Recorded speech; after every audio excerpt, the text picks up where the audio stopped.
પ્રકરણ 6. કિશોરે આંખ પટપટાવી. તેની અસ્વસ્થતા વધતી જતી હતી. હિમાલય પીગળતો હતો.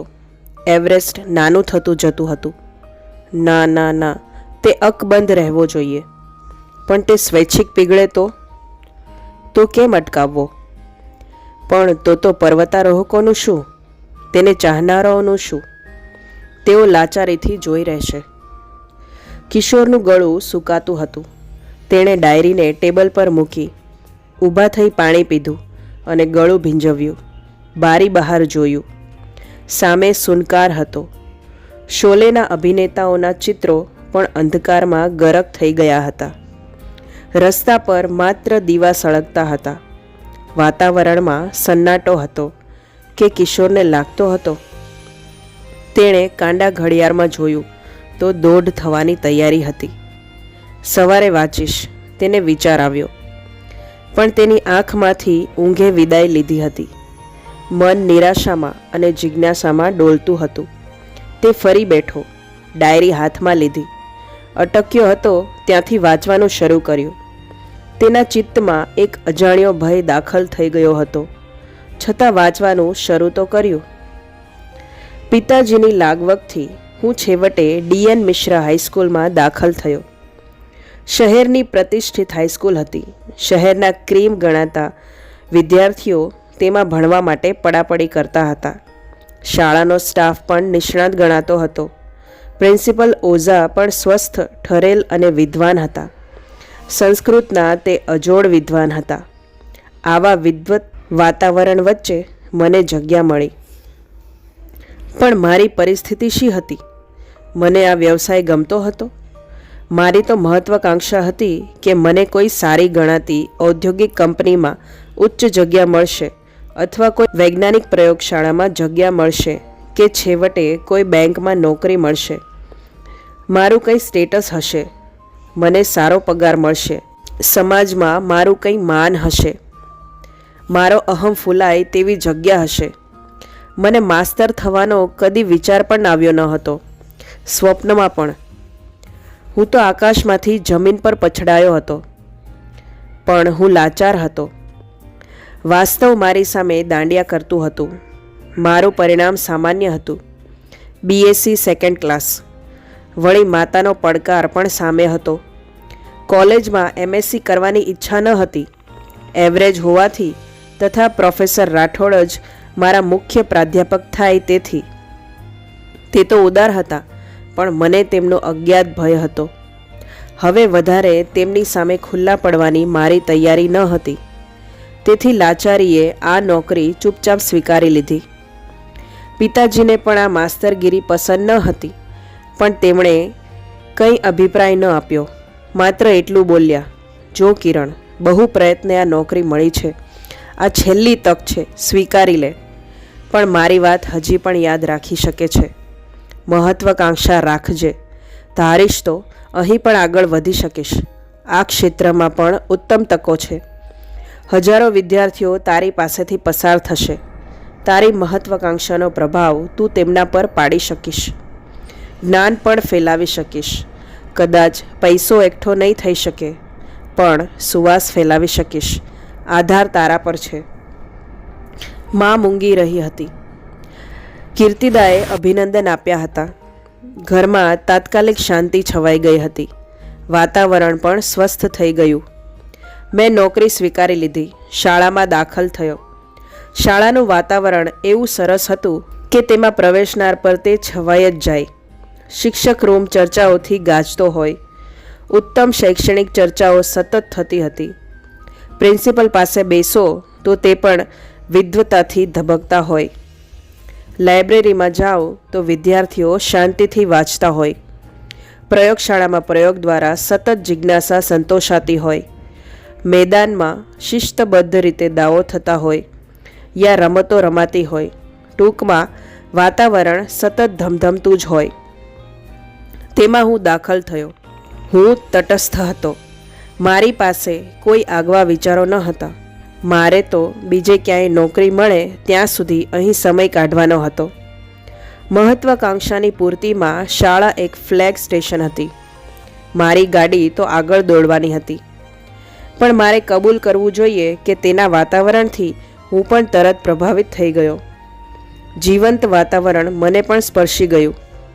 ઓઝા સાહેબ વારંવાર મને ઓફિસમાં બોલાવતા અને પિતાના મિત્રના દાવે મને સલાહો આપતા. શિક્ષક રૂમમાં પણ મજા આવતી. જો કે હું ચર્ચામાં બહુ ભાગ લેતો નહીં, પણ સાંભળતો ખરો. વાતાવરણને સમજવાનો પ્રયાસ કરતો. બધા સાથે ઓળખાણ થવા લાગી. વિજ્ઞાનના બીજા શિક્ષકો ખોજા, દેસાઈ અને વોરા હતા, તો ભાષામાં મહેતા, માકડ અને મિસ ઝાલા હતા. સમાજ વિદ્યામાં કાજી, ઠક્કર વગેરે હતા. મારો ભળતિયો સ્વભાવ હોવાથી બધામાં આસાનીથી ભળી ગયો. મારો રમૂજી સ્વભાવ બધા ક્ષેત્રોમાં ભલે ઉપરથી રસ, તેથી વાર્તાલાપ બરાબર કરી શકતો. પ્રથમ દિવસે આચાર્ય શ્રી ઓઝા સાહેબે મને પોતાની ઓફિસમાં બોલાવ્યો. મારી સાથે થોડી અભ્યાસ, વિષયો, શોખો વગેરે વિશે વાતો કરી. પછી શાળાનું વાતાવરણ, નિયમો, પ્રવૃત્તિઓ વિશે ટૂંકી માહિતી આપી અને અવલોકન કરવા જણાવ્યું. અંતે કંઈ પ્રશ્ન થાય તો પોતાને મળવા જણાવ્યું. શાળા એક પરિવાર જેમ રહે છે, તેથી મુક્ત મને રહેવા કહ્યું. મેં ચૂપચાપ સાંભળ્યું. પછી અચાનક ડાબી બાજુ ફરી કહે, મિસ્ટર દવે, તમને સ્ટાફના એક સભ્યની ઓળખાણ કરાવું. હવે હું પણ જમણી બાજુ ફર્યો. તે બાજુ એક વ્યક્તિ બેઠી હતી. મને નવાઈ લાગી કે મેં પણ તેની સામે પ્રથમવાર જ જોયું હતું. આવ્યો ત્યારે કદાચ નજર પડી હશે, પણ એટેન્ટિવ છું તે બતાવવા સીધી આચાર્ય તરફ નજર રાખી બેઠો હતો. તેથી આમની તરફ બે ધ્યાન રહ્યો હતો, પણ હવે તેની સામે જોયું. મારાથી ઉંમરમાં 7-8 વર્ષ મોટા હોય તેવું લાગ્યું. શરીર મારાથી થોડું ઊંચું હતું. તંદુરસ્તી પણ સારી હતી. વિશાળ કપાળવાળો ચહેરો હતો. ઘાટા કાળા વાળ હતા. આંખો પર ચશ્મા હતા. નંબર વધુ હોય તેવું લાગ્યું. કાચ પાછળથી આંખો તકતકતી હતી. આંખોમાં ગાંભીર્ય અને રમૂજ બંને ડોક્યા કરતા હતા. હોઠો પર હળવું સ્મિત હતું. ધડ થોડું ટેબલથી ઢંકાયેલું હોવાથી તે બાબતે પૂરો ખ્યાલ આવતો ન હતો, પણ વસ્ત્રો સાદા હતા એવું લાગતું હતું. તે પ્રત્યે તે ખાસ સભાન હોય તેવું લાગતું ન હતું. કપડાં મેચિંગ ન હતા. કાંડા પર સાદું, કદાચ જૂનું ઘડિયાળ બાંધ્યું હતું. તેના વ્યક્તિત્વમાં એક જાતની બેફિકરાઈ દેખાતી હતી. મિસ્ટર દવે, આ છે મિસ્ટર શાહ, જ્યોતિન્દ્ર શાહ, આપણી શાળાના એક સિનિયર અને અત્યંત પ્રભાવશાળી શિક્ષક. આમ તો ભાષાઓ અંગ્રેજી અને સંસ્કૃતના શિક્ષક છે, પણ બહુપરિમાણી વ્યક્તિ છે. લગભગ બધા જ વિષયો હસીને કહે, હા, તમારા ગણિત અને વિજ્ઞાન સિવાયના પર તે પ્રભુત્વ ધરાવે છે. ઉપરાંત ચિત્ર, સંગીત વગેરે પણ જાણે છે. શાળાની સાંસ્કૃતિક પ્રવૃત્તિઓ તેમનો ખાસ વિષય છે. લેખન, વક્તૃત્વ વગેરેમાં વિદ્યાર્થીઓને તૈયાર કરે છે. ભયાનક વાચક છે. પુસ્તકો વાંચે છે કે ગળે છે તે સમજ નથી પડતી. જ્ઞાનકોશ જ છે તે. આચાર્યે તેમનો પરિચય આપતા કહ્યું. હું તો વિચારમાં પડી ગયો. આચાર્ય પ્રશંસા કરે તે વ્યક્તિ કેવી હશે? તેના વ્યક્તિત્વની પ્રતિભાની વાત સાંભળી હું તો સ્તબ્ધ થઈ ગયો. પ્રભાવિત પણ થઈ ગયો. મિસ્ટર શાહે પોતાનો હાથ લંબાવ્યો. સુઘડ હાથ હતો. ડાબોડી લાગ્યા. આંગળીઓ અણિયાળી, કલાકારની લાગી. મેં પણ સામે હાથ લંબાવી તેમની સાથે હસ્તધૂનન કર્યું. ખૂબ ઉષ્માપૂર્વક હાથ દબાવ્યો તેમણે. ભાઈ કિરણ દવે, તે બોલ્યા. નાના છો ને, તેથી હું કિરણ જ કહીશ, હસીને બોલ્યા.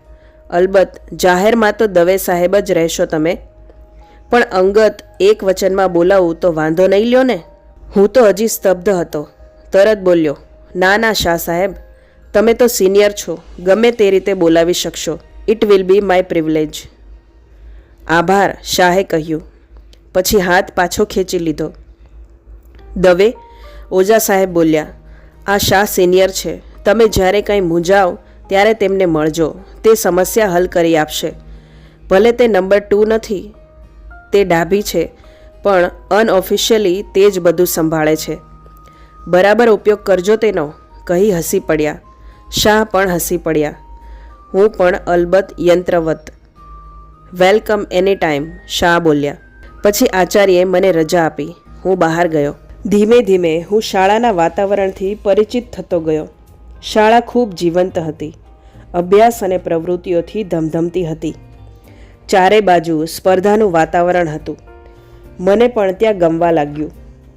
હું વિજ્ઞાનનો શિક્ષક હોવાથી મને વિજ્ઞાન મંડળનું કામ સોંપાયું. સિનિયર શિક્ષકો સાથે કામ કરવા લાગ્યો. તે સોંપે તે કામ કરતો. શાળામાં સૌથી મહત્ત્વની પ્રવૃત્તિ હતી પ્રાર્થના સભા. સમગ્ર જિલ્લાના શાળાની પ્રાર્થના સભા વખણાતી. જિલ્લાના શિક્ષણ અધિકારી વારંવાર તેમાં આવતા. અન્ય અધિકારીઓને તેડી લાવતા. બધા પ્રશંસા કરતા. અડધો કલાક ચાલતી આ પ્રાર્થના સભા. વિદ્યાર્થીઓ એવા આતુર રહેતા કે તે માટે 15 મિનિટ આગળથી વ્યવસ્થિત ગોઠવાઈ જતા.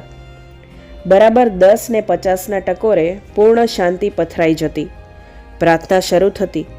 સંસ્કૃત શ્લોકોવાળી પ્રાર્થના આખા હોલમાં ગૂંજી ઉઠતી. 1000 વિદ્યાર્થીઓ એક સૂર અને લયથી પ્રાર્થના ગાતા. વળી સહશિક્ષક હોવાથી છોકરીઓનો મીઠો સ્વર ભળે એટલે વાતાવરણ મીઠાશથી ભરાઈ જાય. કિશોરે અજાણતા માથું હલાવ્યું. તે તેનો સાક્ષી હતો. હજી પણ શાળાની પ્રાર્થના તેના ચિત્તમાં ગુંજ્યા કરતી.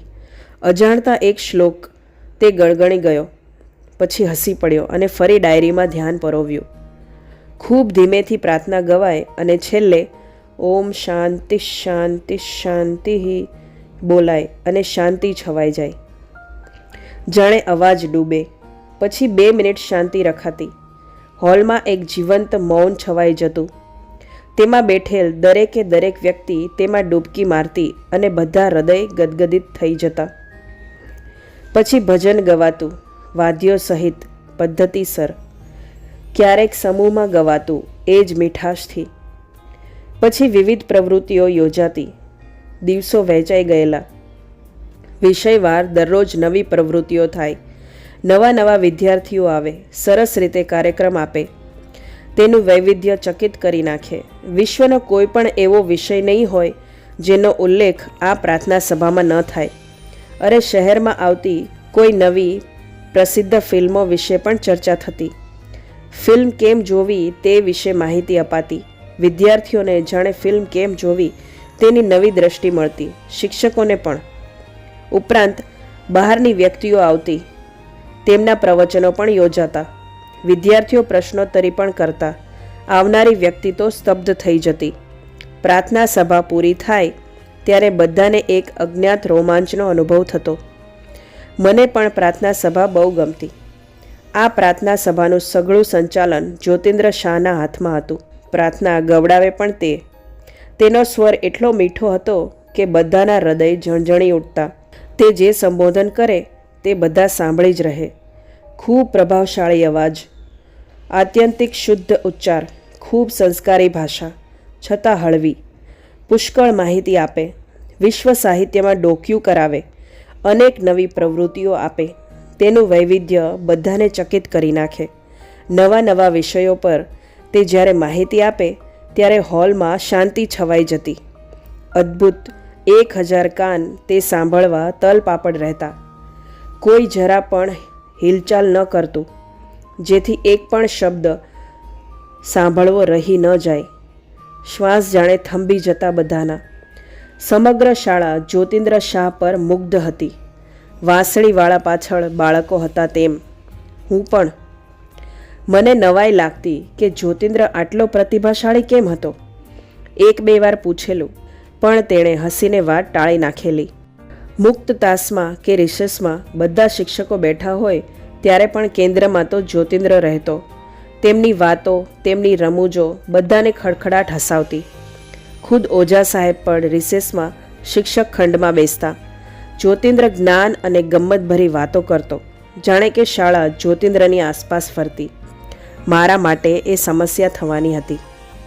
તો ચાલો ત્યારે ફરીથી મળીશું આગળના પ્રકરણ સાથે. ત્યાં સુધી બાય.